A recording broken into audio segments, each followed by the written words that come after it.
Hey everyone, and welcome back to the Wellbe podcast. This podcast is designed to help you learn, expand what you thought was possible, and become as empowered as you can be in your health. Thanks for tuning back in for the 7th season of the Wellbe podcast. I hope you've been enjoying our first few interviews, investigative guides, and our latest Wellbe wrap-up so far this season. Today's episode is an interview with Dr. Will Bulsiewicz, aka Dr. B, aka the Gut Health MD. This is actually the second time having Dr. B on the Wellbe show and podcast, which I rarely do. The first time we talked about the importance of fiber and plants to our gut microbiome, and this time I invited him back to talk about the very important but poorly understood topic of food allergies versus food intolerances and sensitivities. Before we jump in, unless you're driving, of course, then don't do this, but otherwise, if you're holding your phone and haven't yet left the Wellbe podcast a review, please do it now. It takes less than a minute, and if you're getting anything out of the Wellbe podcast, this is your way to tell me. Thank you for that review if you've just left it, and thank you for listening to the Wellbe podcast. All right, now, in this episode with Dr. B, we'll be talking about how to know if you have a food allergy or intolerance and what the real differences are, the latest on testing for food allergies and intolerances. It's going to be a bit of a surprise, so definitely listen for that. Symptoms from both food allergies and intolerances, common allergen foods that many people have symptoms from, what food intolerances have to do with your gut microbes, and we even get into some controversial stuff on medical dogma and have some fun with that. Without further ado, here is Dr. Will Bulsiewicz. Will, thank you very much for being here. Welcome. Oh, Adrian, it's awesome to be here. It's always great to get connected with you and record. Well, I'm thrilled to have you back. And for anybody that hasn't seen Will's first interview on the Wellbe podcast or isn't familiar with him otherwise, he is double board certified in gastroenterology and internal medicine. He's also a graduate of Vanderbilt University, Georgetown Medical School, and got a master's in clinical investigation, which I think is fascinating. You have to tell me more about that, from Northwestern University in Chicago, where I also went to grad school. So we share that in common. He's the author of the best-selling book all about gut health called Fiber Fueled, and also the author of the new cookbook called the Fiber Fueled Cookbook. So Will, lots of great stuff to talk about today. Let's jump right in. Fiber Fueled, as I mentioned, was all about plant-based diet and the health of your microbiome, your gut microbiome. And so this follow-up book, the Fiber Fueled Cookbook, really adds on to that and obviously also has some recipes, but really also dives into, since you were very kind and sent me a copy for me to read through, food allergies and food sensitivities, which, I don't think was quite as big a focus in Fiber Fueled. So can you just tell us right away, what is the difference between a food allergy and a food sensitivity? And how can someone tell if they have one or the other? Sure. So food allergies, I'm actually going to call it a food intolerance. So food intolerances versus food allergies. It's important for people to understand that these are radically different things. And the reason I say that is because I feel like people are conflating it unintentionally and putting them together. Food allergies is when your immune system actually gets activated in response to a food in your diet. The word allergy, think about that, like seasonal allergies. That's your immune system reacting to pollen, or could be that you're allergic to your cat, pet dander. Okay. So in the case of food allergies, it's that there's something in your diet that is activating the immune system. And the thing about this is, as a medical doctor, I'm actually quite scared of food allergies because they can be violent. They can be very dangerous. They can cause people to feel like their throat is closing off and they can't breathe, or they break out in hives, things of this variety. And when that occurs, it could be the most trivial, small amount of exposure. You're not even necessarily trying to eat the food. You may accidentally come into contact with the food, and yet it will trigger this big, dangerous reaction. This is why, Adrian, we can't have peanuts on the airplane anymore, right? Like the person who has the peanut allergy, they're not actually opening the bag and eating the peanuts. It's just like the most trivial exposure to the peanuts could activate that response. Now, a food intolerance is a very different thing. And that's good because food intolerances are more common than food allergies. Food allergies are not that common. Food intolerances affect about 1 in 5 people in the United States. And essentially, this is when you consume a food and then you manifest symptoms, typically digestive symptoms. So, like classically, gas, bloating, abdominal discomfort, diarrhea, constipation, things of this variety. You eat the food, you manifest these symptoms that you don't want. And because there's this connection between those two things, that's what a food intolerance is. Food is not supposed to be causing negative symptoms. Food is supposed to be this source of joy, something we find pleasure in. So, what's going on there? Well, it's interesting. It's not the immune system. What's happening there is that your body is struggling to process and unpack the food. And most commonly, we are going to find this take place in a person who has damage to their gut microbiome. And the reason why is because the gut microbiome is actually essential to digestion. Like if you took just our digestive enzymes that we have as humans and you removed the gut microbiome, we all would have food intolerances. We would have massive food intolerances. Right? And can you just specify, when you mean remove the gut microbiome, you mean all of our outsiders that live with us, right? Yeah. So we have 38 trillion microorganisms living inside of our colon alone. And our whole body, it's close to 40 trillion microbes, including the skin, the mouth, like literally our eyeball has a microbiome. They're invisible to the naked eye, so we can't see them. But if you had a microscope, you could zoom in and you would find that you are teeming with life, like all parts of you, but most concentrated in your colon. Yeah, I think a lot of people hear the term gut microbiome and are thinking of literally your colon or your digestive organs. But actually what the microbiome refers to is this whole ecosystem of other bacteria that are, or organisms that are living within us. So that's why I wanted you to clarify that. So people know you're not removing your digestive organs when you say that. You're removing all these wonderful microorganisms that help us to break down our food. Well, because I think we kind of think of ourselves as being these isolated creatures. Like we think of ourselves, I'm Will, I'm a human, I'm this is who I am, right? And I don't think of myself as being Will, the super organism that has like all these little invisible creatures as a part of my body, right? But they're there and they're really necessary for our digestion. That's one of the things that they do. So that's where they come into play in these food intolerances. Okay, well, that's a very good clarification. Thank you for that. And just to come back to it, what's the best way for someone to figure out if they have a food sensitivity or a food allergy? So a food allergy, first of all, you're going to have these. First of all, you have to have symptoms for both of these. There have to be symptoms. If you're not experiencing symptoms, then you don't qualify for either.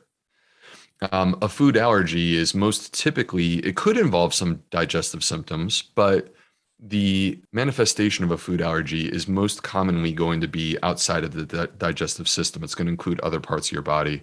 So like, classics include breaking out in hives, or, the one that we really worry about is like lip swelling, throat swelling, difficulty breathing. If you have these types of symptoms, then it makes sense to have a consultation with a allergist and immunologist. So, and in working with this allergist, there's no single test that is so reliable that by itself you could, like, for example, do an at-home test and figure this out. I truly would not recommend that. But in working with the medical doctor as a team, in partnership, there are some tests that can help us to figure this out that include blood tests, and we call a skin prick test, where they'll actually like apply a very small amount of the protein underneath your skin and see if your immune system reacts to this very small amount.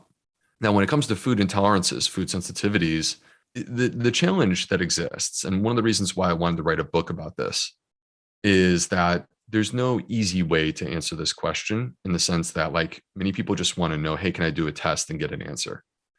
And unfortunately, that's just not where we're at least right now. But there is a foolproof way. There is a gold standard way to answer this question. And that is by applying an old-fashioned technique, which is an elimination diet. So, and when I say elimination, I don't mean permanent elimination. Elimination diet, effectively what it means is that you're going to temporarily remove a food and see if your symptoms improve. And then you're going to bring the food back in and see if the symptoms come back.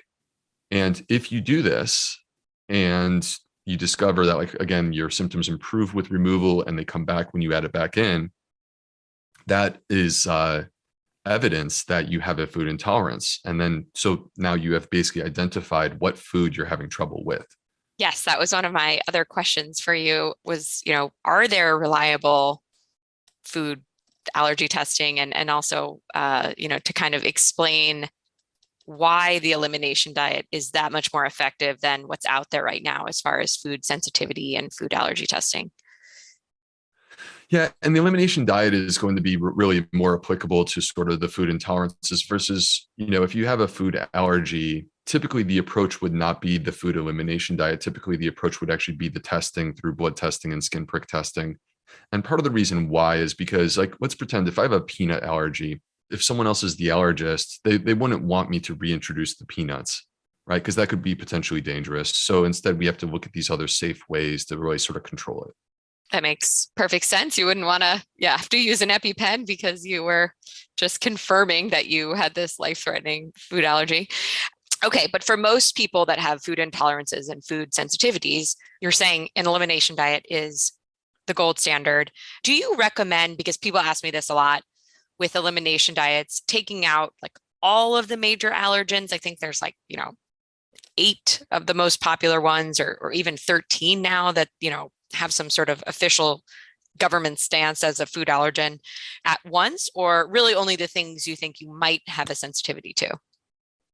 Okay, so let's make a distinction between what are the foods that cause food allergies versus what are the foods that cause food intolerances, because they're separate processes. And so it's important to make that distinction. There's these classic foods that account for at least 90%, we think more than 90% of food allergies, right? So these are the classic foods, and I'm going to list them so that people can hear it and you can think about whether or not this might be something in your own life, but bearing in mind that we think that food allergies only apply to like 1 to 3% of people. So these include fish, shellfish, eggs, dairy products, peanuts, tree nuts, wheat, corn, and soy. So like I'm counting 9, but that includes like fish and shellfish and peanuts and tree nuts, right? So anyway, these are the big ones that we think about. Now it's kind of interesting if you take a step back thinking about food intolerances, and you take a step back and you think about these foods that I just listed and what are the most common foods that appear like on our shelves as a part of ultra processed foods: wheat, corn, soy, peanuts, dairy, eggs, right?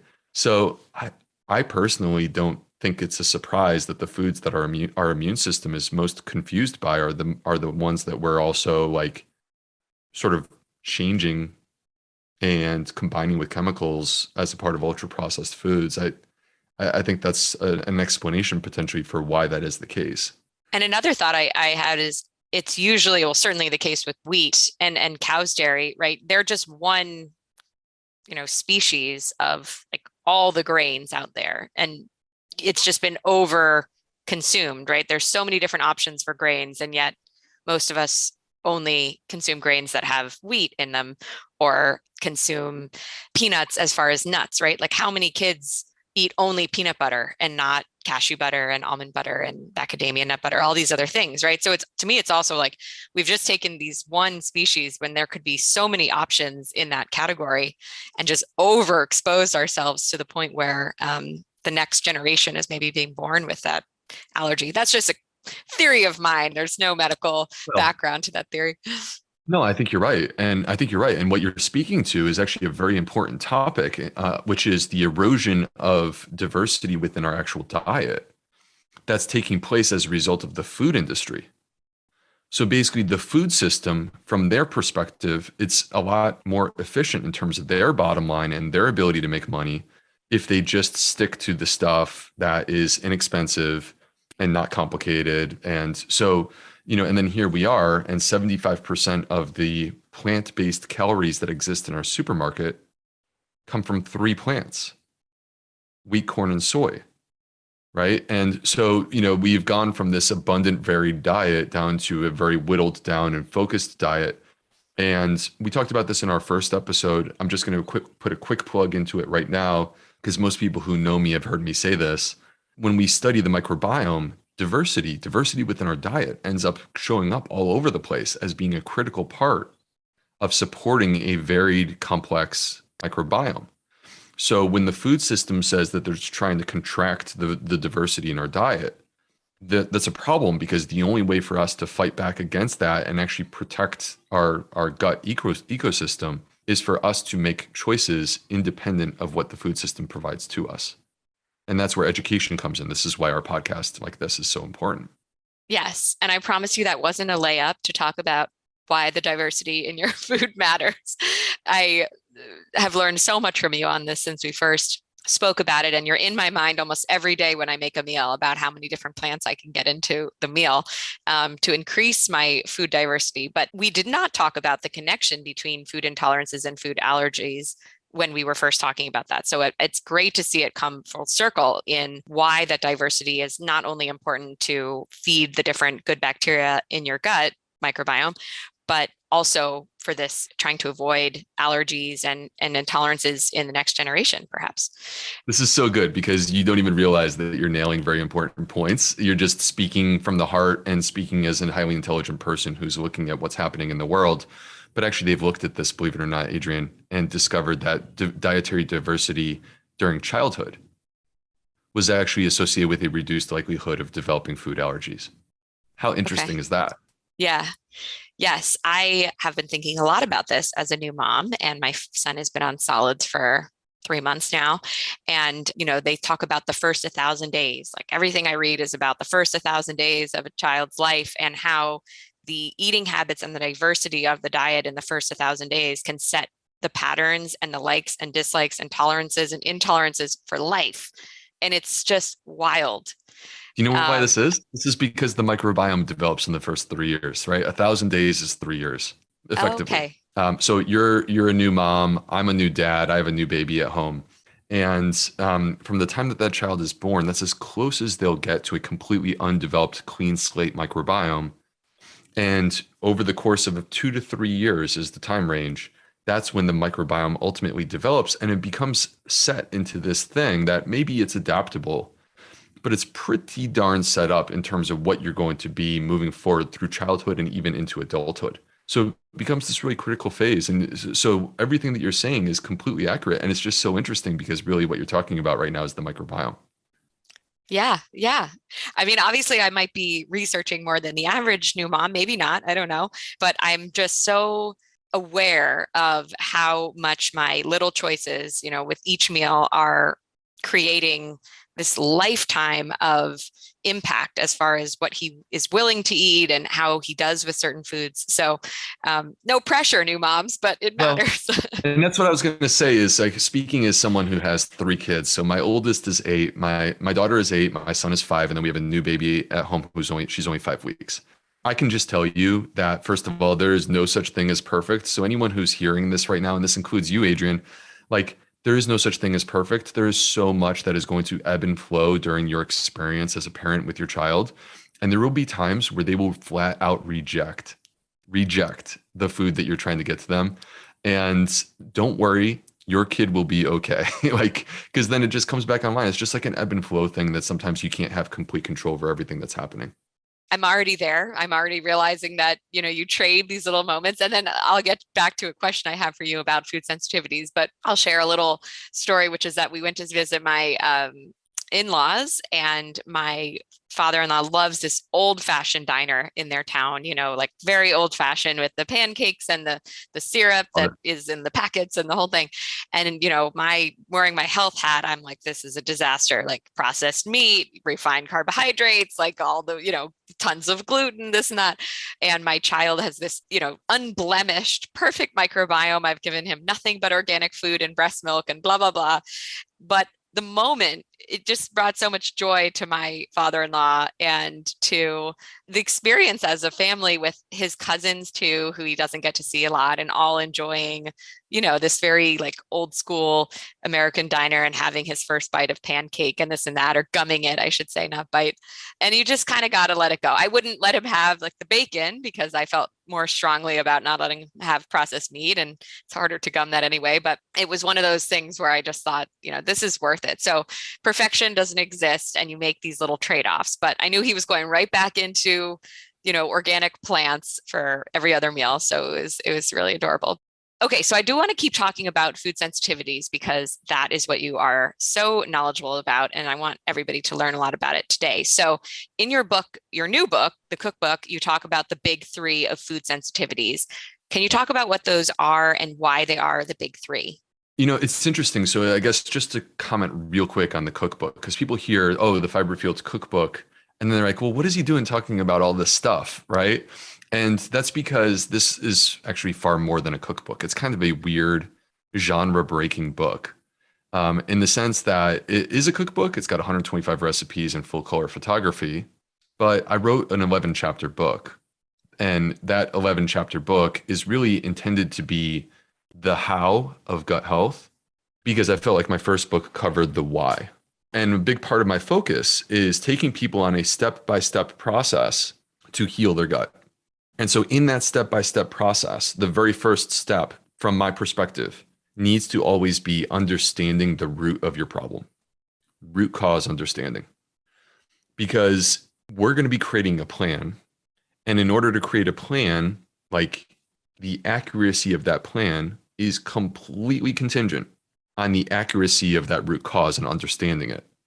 So it's worthwhile for us to invest energy and time into this first step before we jump towards therapeutics.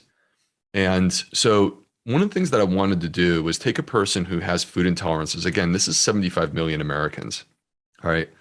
And you eat food, it doesn't make you feel well. Okay, we got to figure out what's going on. Let me take you inside my head as a gastroenterologist and teach you some of the things that I'm thinking about if you were sitting there in front of me in the clinic.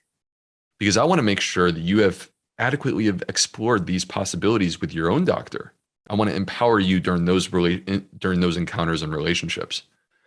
And the big three of food sensitivity are the three things. I call them the big three because these are the three things that are like, if you come in with food intolerances, I need to know whether or not these three are there. Because if they are there and I fix them, you're not even going to have to do an elimination diet. This is going to fix your food intolerances by itself. So the big three are, I'll just name them real quick: constipation, celiac disease, and gallbladder dysfunction. In all three cases, if I get you pooping, fix the constipation. If I take you off of gluten, fix the celiac disease, or we address a dysfunctional gallbladder that's damaged and basically acting up.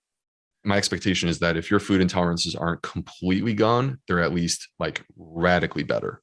And then we can pick up from there. Does it ever happen that a food intolerance could cause constipation or gallbladder dysfunction by like repeatedly making the body deal with that intolerant food?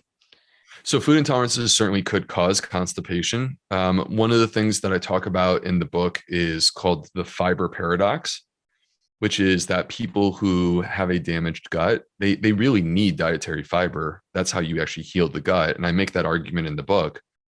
But the problem is that they actually struggle to process that fiber. They struggle with it. And if you are a person who is struggling with fiber, dietary fiber, believe it or not, for some people, it actually causes constipation. Even though we all sit there and think, oh, like the biggest benefit of fiber is that it makes you poop. And there's this nuance or complexity to the whole thing that I think needs to be acknowledged, which is part of what I'm trying to do in my book, is to be, forthcoming and saying, like, I'm not here to tell you that it's all fiber all the time. I'm here to instead help you to find a way that makes you feel better and works with your body. And so in terms of like causing gallbladder dysfunction, honestly, we don't really know exactly where gallbladder dysfunction comes from. I would expect that damage to the gut microbiome is connected. I would expect that. But we haven't yet like fully studied this to understand in full. We are where we are today. We're going to know a lot more in 5 years and 10 years, and we're continuing to grow and understand more. I love that you just said that. One of my favorite quotes was from a doctor. I was moderating a panel he was on, and right before we started, I was asking him some questions about COVID because he's the head of infectious disease at Johns Hopkins. And he said, "Good doctor is a humble doctor. We just don't know. And any doctor that acts, confidently about this or that, or dismisses an idea as impossible is completely off, because how could they really know? It hasn't really been studied yet that this is, totally not true." So he was just kind of telling me what he knew, but with a big caveat, which is that there's just more that they don't know than what they do know. And, I loved that. Well, this is why I try to, whenever possible, stay open to things that we haven't yet studied, right? Because there's ideas that exist within the health and wellness space. Let me give you a quick example. Ayurvedic medicine. All right. Ayurvedic medicine has been around for like 5,000 or 6,000 years. And that is a lot of wisdom and experience that ultimately gets distilled into the ideas. All right. And they have their own way of describing what's happening with the body. It's their own sort of, vernacular. And in Western medicine, we have our 21st century research techniques that we really believe in, but it's just observation. Right? Our research techniques are a way for us to observe whether or not something seems to be a trend. And so is 5,000 or 6,000 years of experience. That's observation too. And it's not a coincidence that there have been a lot of things that in Ayurvedic medicine, they may describe it using different words, but actually when we study it, it proves to be true. They were absolutely right. And so this is where I think it's very important for us to stay open-minded to possibilities and not be so hard line about it when we frankly don't really know in a lot of cases. And the pandemic was a perfect example. How many people dug a trench and defended that position in that trench, saying this is the truth and everything else is wrong? And yet the truth was a moving target the whole time. Like, I would rather jump on the horse of science, right? And acknowledge that I might be wrong a couple months ago, because I'm riding the horse of science. I'm going to evolve as the information evolves.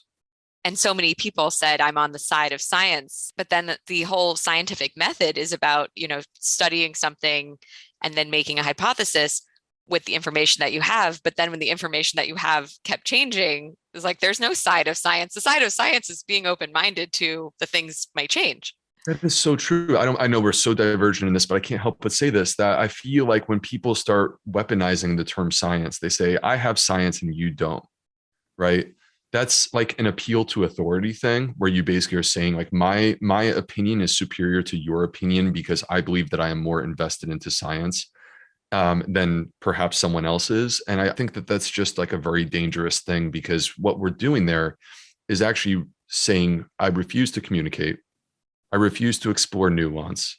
I refuse to, treat you as a human being with a real opinion that I respect. And instead, I'm just going to shut you down. I don't get that. Let's get back to talking to one another and find common ground. I could talk about this with you for 6 hours, because I was so appalled by people's behavior during all of this with what you just said, and on both sides, but more so on the public health side. And it was individuals, people that really weren't knowledgeable, but were saying, I'm on the side of them. Everything else must be wrong, until it wasn't, until things changed. We'll be right back with Dr. B after this quick message. I don't know about you, but I never listen to the end of a podcast these days, so I'm hopping in here to let you know that the best way to stay empowered and on top of your health is to be in the WellBe community. So head to getwellbe.com/subscribe to make sure you're in like Flynn. On getwellbe.com, you'll learn about my private, holistic patient advocacy work, my programs to help you go deeper and make life-altering changes to your health, and our awesome non-toxic product database. If you're more of a social media person, let's be friends on Instagram. Find me at getwellbe. Okay, now back to this information-packed interview with Dr. B. All right, I have another question for you, because it was in your book. You talk about the big three, which you just said was gallbladder dysfunction, constipation, and celiac disease as right. being, I guess, the big three of food sensitivity. But then you actually talk about the most common causes of food sensitivity being different from those big three. So can you touch on what those are and why they're different? Yeah, totally. So as I approach a patient, so walking through sort of the steps of healing, which by the way, the book describes what's called the growth strategy, GROWTH. And this is like an acronym where letter by letter, it basically guides you through a gut healing process and you emerge on the other side. And at a minimum, from my perspective, I'm not here to promise that everyone has universal results just by doing this. What I'm promising is empowerment. So in the growth strategy, as you move through, the first step is root cause analysis, like understanding what's going on. And if you have something like the big three of food sensitivity, the reason why I call them the big three is because these are the three things. They're not the most common causes of food intolerances. They're the three things that I want to be absolutely sure as a medical doctor that they are not there. Because if they are there and I fix them, those food intolerances will be gone or mostly gone. But when we move beyond that, let's pretend that we have ruled these three things out, right? You are not constipated. You do not have celiac disease. You do not have gallbladder dysfunction. And we're moving beyond this. You still have a food intolerance. You are still struggling with your food. You don't feel well. Okay. This is where we get into the phase of actually applying the elimination diet because we're trying to figure out what specific foods are causing trouble for you. And there can be a pattern to this that helps you. Like if you understand the pattern, it helps you to really drill down on what's going on with your body. That pattern could include a sensitivity to FODMAPs. FODMAP is an acronym that basically refers to the fermentable parts of our foods. So think about like lactose in dairy. 70% of the world has an intolerance to lactose. But it could be an intolerance to the parts of beans or to whole grains or to garlic or to fruits. There's these specific foods that have specific components that may cause you trouble. So 70%, are you saying 70% of the world cannot eat dairy products because of the lactose? So with a food intolerance, one of the points that I probably should have made earlier, that's a little bit different than food allergies. Food allergy is like if you have a dairy allergy, and I put one drop of milk on your tongue, you might trigger that reaction, and that's a scary thing. With a food intolerance, there is a threshold that exists that is individualized to you of how much you can actually handle. And it's actually a moving target, meaning that we can change that. We can actually make you more capable of tolerating this food that you struggle with. So if it's a lactose intolerance, meaning that you struggle with dairy and you get, like a lot of people get bloating or they get diarrhea, so there's an amount that your body is able to tolerate. And when I say 70%, what I mean is that 70% of the world can't tolerate a normal bowl of ice cream or a normal tall glass of milk. It will trigger symptoms for them. But they can tolerate some. It might be one scoop of ice cream or a half of a glass of milk. And this is part of what separates a food intolerance from a food allergy is that there is an amount that you're capable of tolerating. And the other thing is you're actually able to practice and teach your body to become more adapted to it.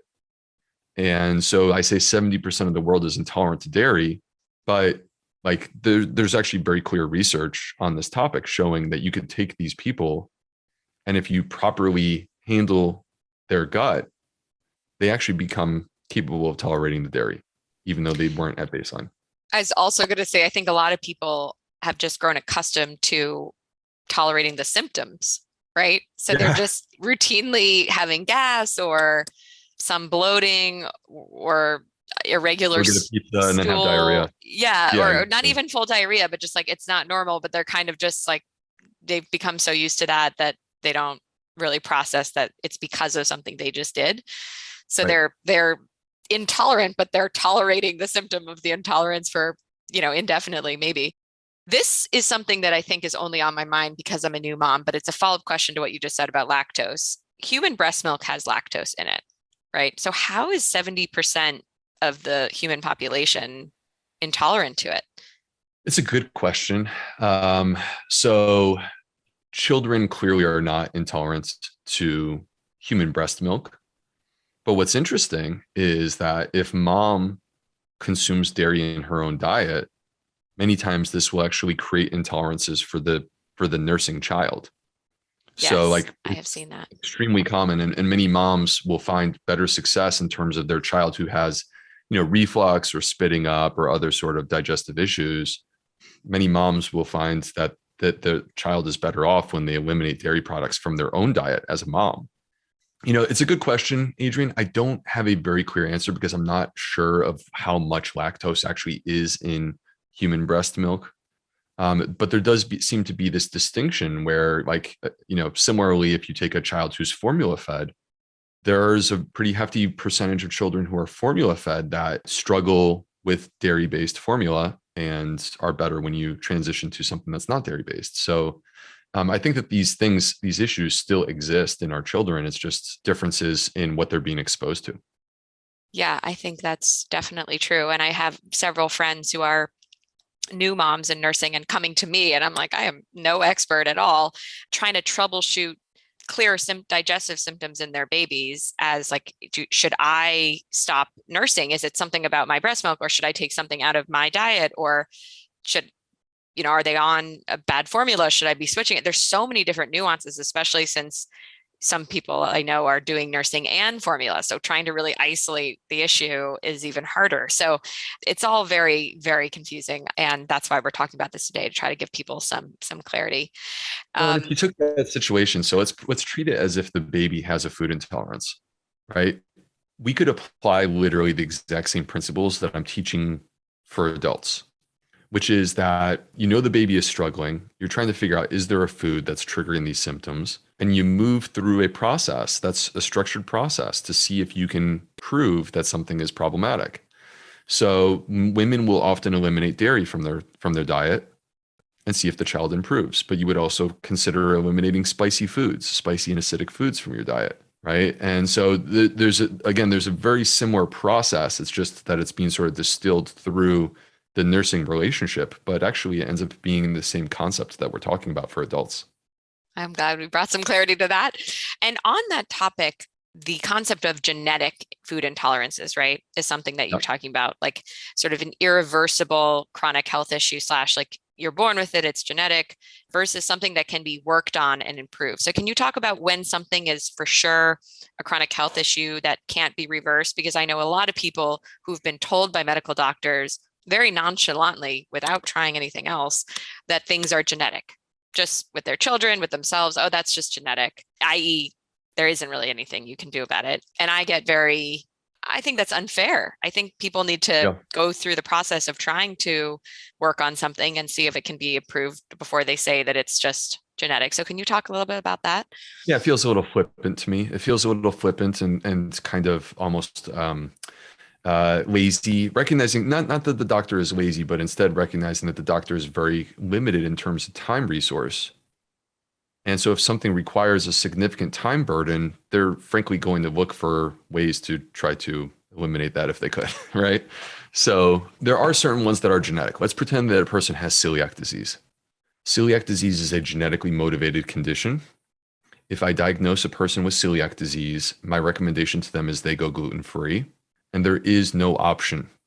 There is no option unless something changes in science to bring gluten back into the diet. So not even in the most trivial, minuscule amounts. Another example that I talk about in the book, and I think this is something that's going to help a lot of people potentially, is sucrose intolerance. Now, sucrose is a word that many people have probably heard. They're like, oh, I've heard that. What is that? It's table sugar. And table sugar is like literally in everything. But sucrose doesn't just come from sugar cane. Sucrose also is a sugar that exists in very healthy foods.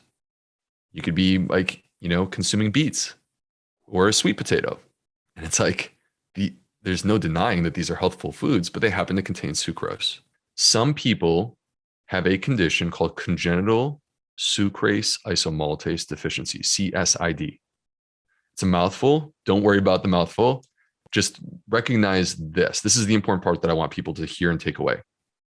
If you have gas and bloating and diarrhea, doesn't have to be both. And like perhaps you've been diagnosed with irritable bowel syndrome, you need to be tested for congenital sucrase isomaltase deficiency. It's a breath test. It's non-invasive. In the United States, it's actually free, believe it or not. And there is an enzyme that actually is naturally sourced and can be life-changing for people who discovered that they have this issue. So now this is a congenital thing, meaning that you are born with this, but it may not manifest. This is where it's kind of a paradoxical, weird thing. It may not manifest until later in life. I've had people in their 60s and 70s that I diagnosed with this. They're not in their 20s exclusively. But the point is, if you have gas bloating or diarrhea, you need to be tested for this and don't accept the diagnosis of irritable bowel syndrome. If you have CSID, it's a congenital thing. And so from my perspective, you can't just like make food adaptations to fix it. You would either have to go on a hyper restrictive diet, which I do not recommend.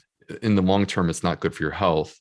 Or alternatively, you could introduce this digestive enzyme and you quite simply use a couple of drops of it with every meal and it fixes the whole problem.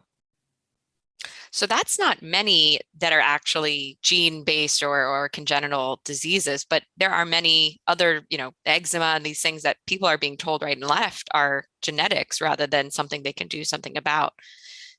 Well, so here's the problem. I mean, it's hard to go through every single one of these possibilities. Right. You're like, we can't list them all, but yeah. Well, if you go to chapter 1 of my first book, Fiber Fueled, if you go to chapter 1, one of the things that I did there is I created tables where I listed all of the medical conditions that I could find a research study to say that there is a connection to your gut microbiome. And the argument that I'm making is not that these medical conditions, like eczema, by the way, where there's a connection to the gut microbiome. I'm not making the argument that the only thing that matters is your gut microbiome, but the evidence indicates that there is a connection to your gut microbiome.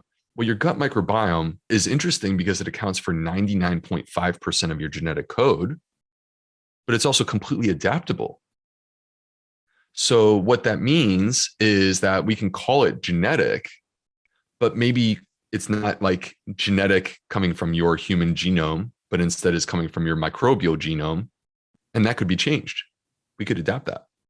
That's so fascinating. I think there is, of all the health topics that are out there and that I've covered, genes are the most full of myths and misconceptions and that are repeated right and left in medical practices every day.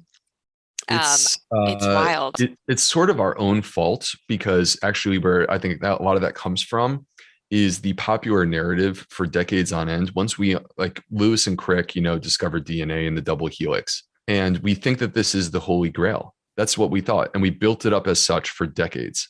And it was around 2000, 2001 that they actually cracked the human genetic code for the first time. And they thought that they would cure heart disease and cancer.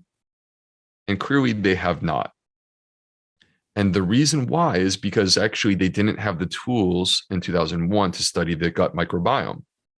Those tools became available in 2006. And now here we are, and it's time for us to revise this. Everything is not just genetic. Even people who have heart disease that runs in the family, you are not predetermined to have a heart attack. But instead, that's probably a generational thing where a family is passing down some genetic code, but also a whole lot of gut microbes and also familial patterns of diet and lifestyle. And that's what passes and transfers on that trait. It's not that the genetic code by itself explains it because we don't have proof of that. That's so interesting. Yeah. Okay. So we are almost out of time, which is wild. But I have a couple of questions, sort of rapid fire questions related to some of the recipes and things in your book. So I'm just going to start. So what do you find to be the best sources of plant-based protein? Because I definitely struggle with this issue. And could you just name a few of the highlights that are in your book, as well as just in your normal family, weekly meals that you feel like have great sources of plant-based protein? So first of all, I think it's important for people to understand that the foundation of a plant-based diet is not fresh produce. It's legumes and whole grains from my perspective. And then you top it with some fresh produce, but the majority of your calories are coming from the legumes and whole grains, and they are a rich source of plant-based protein. Beyond that, I am a huge fan of tempeh as a quick example of one. It's fermented, right? It's adaptable. it will absorb flavors that you add to it. And this is part of what makes tempeh really cool. Now, at baseline, without any additional flavor, it's a little funky. So people may be a little bit weird about it without adding any spices to it, but add the spices, make it what you want it to be. So this is the approach from my perspective. Just speaking for myself, Adrian, I am a very large guy. I'm 6'4". I weigh 205 pounds. I'm in the best shape of my life. I'm lifting more in my bench press than I've ever lifted in my life. And I do not take a protein supplement. I eat a plant-based diet. And it's just that the variety and that foundation of legumes and whole grains, I honestly don't even worry about it, to be totally honest with you. And just for anybody that isn't familiar, tempeh is a fermented form of tofu, which is soy. So, I've always been very careful to only have organic soy, right? Because of the genetic modifications. So the same would hold true for tempeh as well, correct? Yeah. So the issue with the genetic modification is that it's being modified to be tolerant of glyphosate. And most of that is because you're creating feed for the animal agriculture. So that's what they're feeding the cows or the pigs. But if you get it organic, by definition, it cannot be sprayed with glyphosate, and it cannot be genetically modified to allow it to be sprayed with glyphosate. And so this is, I think anytime you buy soy milk, tofu, tempeh, miso, I always want it organic. Got it. So can you just name a couple of your favorite recipes in the book that, just offhand, obviously you can't spell out the whole recipe, but just some of the favorite meals that are in your own diet routinely and that you feel like are highlights? Well, the ones that are in my own diet, we're a real family, we're real people. My food at home does not look like the pictures in this book. The pictures are far more beautiful. And, I don't cook 125 different recipes. We cook, we have 10 or 12 on rotation that we love. I'm a big fan of bowls. I love bowls because you start off with something that's basic, and then you get to basically adapt them to your personal dietary preferences. So my bowl is different than, say, my wife or my son's bowl. There's a delicious mango burrito bowl in the book, super easy, and you can literally make it in probably 5 minutes if you want to. So that's a good one. We were talking about tempeh. If I'm getting more into a special treat recipe, like I'm showing off a little bit in the kitchen, then the sweet and spicy peanut tempeh lettuce wraps. So think about lettuce wraps at P.F. Chang's. We all like those, but they could be very unhealthy. But you can create them in your own way using tempeh, and it's a huge win. Awesome. And then this is a very random question for you, but you talk a lot about sourdough in your book. And I love sourdough. And I think the history of sourdough is so interesting, and sort of the nature of the fermentation, which I think a lot of people don't understand, that you can have fermented bread, the same way you can have fermented tofu or fermented pickles, or fermented cucumbers, which are pickles. But I avoid gluten because I have Hashimoto's. Is gluten-free sourdough a thing? Because I would love to eat it, but I avoid it because of the gluten. You would have to it's not easy to do this. I don't have a recipe for this in the book. You would have to create sourdough using a gluten-free whole grain. And part of the challenge there is that gluten is actually as much as we sort of vilify it, it's actually a requisite part of creating the elasticity in the dough that gives it the rise. Yeah. Right. So there's a reason that it's there. Sourdough is substantially reduced in gluten content. So the microbes are actually getting rid of the gluten in a lot of ways. That's part of why sourdough bread is much more dense than other forms of bread. Mm-hmm. But it is not gluten-free if you're making it with wheat or with rye, something like that. So it's something to be conscious of. Now, do I believe that people who are Hashimoto's need to be avoid sourdough bread? I personally don't believe that, but I certainly understand where people who have Hashimoto's have made the decision to go gluten-free. And that makes sense to me. I think then the key is, in that setting, you have to focus on the gluten-free whole grains. You'd have to find a baker who's doing that is I guess, the answer. Got it. Or maybe, since it's not celiac, but it is something that's been recommended to me by doctors I see for my thyroid condition. Maybe it's a special occasion thing where I can, have it now and then, because I certainly, cheat on it a bit. Well, I think that's a personal choice to some degree. It's not celiac disease. If a person has celiac disease, I would say they should never have any gluten exposure at all. with Hashimoto's, the evidence that gluten is problematic for Hashimoto's is not this radically robust thing. There is some evidence, and I'm willing to acknowledge that, but I think it comes back to the conversation that you and I were having earlier about humility and recognizing that this is a moving target. So if a person takes a position like your doctor says to you, you should avoid gluten, and you decide that you're going to go gluten-free, I'm not here to tell you that you're wrong or that you should have sourdough on a daily basis. I'm not saying that either. But we also really don't know the answer to that question. Could sourdough be consumed on a routine interval, recognizing that when it comes to gluten and gluten-containing foods, there's a big difference between like a homemade sourdough where you bought the organic high-quality flour. There's a big difference between that and like the white bread in your store, right? Right. So, or even just, buying sourdough on a shelf, because anytime something is packaged, there's some processing, right? And so it's not going to be the same level of quality. And as a new mom, I'm not sure I'm really making a lot of bread these days for my time. It's like, oh my gosh, she's taking a nap. I have to shower and do work and do a million things. So I think, it's obviously anybody's choice, but I love sourdough bread. And when I was reading about it in your book, I thought maybe he could tell me a way to get gluten-free sourdough. Okay, well, this has been just so interesting. Food allergies, food sensitivities, the connection between the microbiome and the genetic code, which I think is so fascinating and really hadn't been explained to me in that way. And just hearing doctors practice what you called lazy medicine, but really it's time constrained medicine by just chalking things up to genetics, or people that I love before any other, elimination diets are pursued, drives me a little nuts. So I'm very glad to hear you explain the connection between these things and how somebody saying something genetic does not mean it's not adaptable or can be improved because of this ability to change the microbiome and how much the microbiome influences your genetic code. I think it's just it really is like a circle. So, well, thank you so much. Is there anything else we haven't talked about that, people really need to know, besides the fact that they should absolutely pick up a copy of the Fiber Fueled cookbook? Okay, so I'll have a quick comment on the Fiber Fueled cookbook in a moment before we head out. But first, let me say this, that I am a repeat guest on the show, which I'm very grateful for. And when I was here in 2020, we talked about the importance of diversity of plants. We touched on that today. So no matter what your dietary pattern is, I'm not here to get you to eat like me, but I do want to empower you with the tools to apply to your own life so that you can actually have better gut health, better health throughout your body, and simultaneously have great joy in the food that you consume.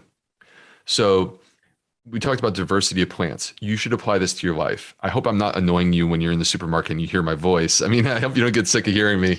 Not at all. The point is, everyone should be doing this. But here's the new thing for 2022.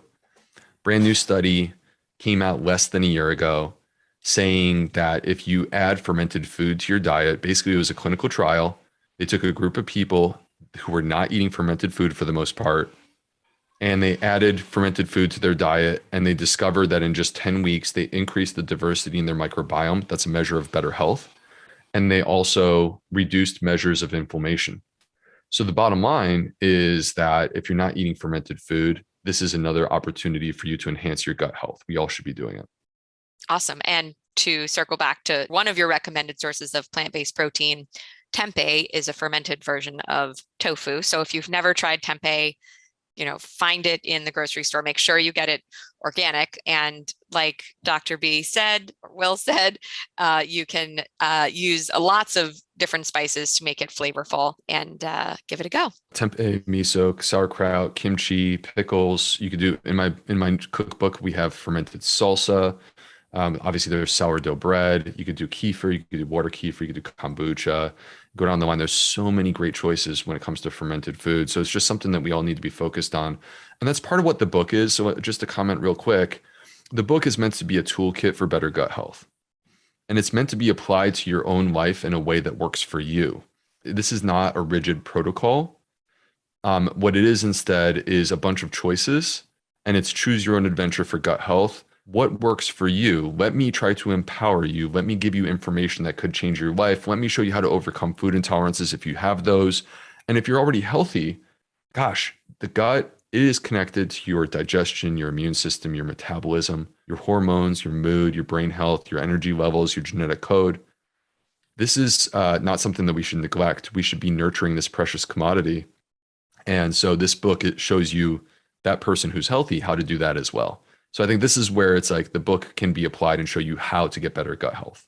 Awesome. Yes. And as somebody that, though I have Hashimoto's, it's very mild. Some might even say it's subclinical, but so I'm quote unquote healthy, but I've learned there is no such thing. You have to keep on top of your health every single day. It is so easy to lose and so hard to get it back. You really have to work at it. So you have to work at it every day. And the best way to work at your health every day is with each meal that you make. So this is a book for everybody. And certainly, the latest clinical trial that you shared about fermented foods and the just plethora of research about a plant-based diet being effective for just every possible health condition. And a plant-based diet being a very inclusive thing, by the way. My version of a plant-based diet is to say that it's not just one size fits all. There are many versions of a plant-based diet. There are many versions of a healthful diet. And it's not just an exclusively plant-based thing either. You could be 70, 80, 90, 100%. But my concern is that, like myself 10 years ago, I was 5% plant-based. My concern is that 95% of America is fiber deficient. My concern is that the average American right now is 10% plant-based. Let me build a bridge. And I welcome anyone who wants to step onto that bridge. And I don't care how far you take it. You don't have to take it all the way to 100% plant-based. The person that I have a problem with is the person who's holier than thou and says that this is an exclusive thing. This is not an exclusive thing. This is a party, and we all get to be a part of that party if you want to. Absolutely. And I fully support everything that you do. And I'm not a vegetarian or a vegan or whatever. So right. I think of myself as wanting to eat majority of my meals from like the fiber fueled cookbook, but I still eat meat. I still eat dairy. I'll still eat a processed food now and then. So you're right. It's not at all exclusive, but it's just something that we can use as a foundation, no matter what else you're eating. So thank you so much for being on the show again. And as I already said, grab a copy of this cookbook, especially with all of the different, it's faster, honestly, than like plant-based recipes, I think are faster for my family to put together now than, marinating a lot of meat in this and that. So I think it's really great for busy families like ours, and especially for weeknights and school nights and all of that. So thank you again. Thank you, Adrienne. Thanks, everyone.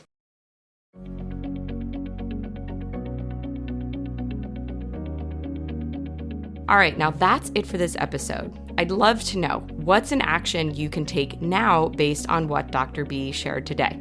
Perhaps you're thinking about doing an elimination diet. Wellbe actually has a great new guide on how to do elimination diets and basically everything you've ever wanted to know about how to do an elimination diet successfully, the different kinds, templates to keep track of it all, and other advice. So head to getwellbe.com now to read that. Also, while you're there, be sure you're a Wellbe Insider so that you can get all of our latest content, special offers, and personal notes I don't share anywhere else weekly in your inbox. Plus, you'll get a free copy of my audio guide on how to feel the best you've ever felt and heal anything. The 10 things you need to optimize your health and heal any health issue, big or small, naturally. Even if you're the healthiest person out there, I promise you'll learn something you didn't know that can optimize your health. If you haven't already and found this episode helpful or interesting, subscribe to the podcast. This way you'll never miss a new episode and they'll be delivered to you whenever we publish a new one. This is your host, Adrienne Nolan-Smith, and thanks again for listening to the Wellbe Podcast.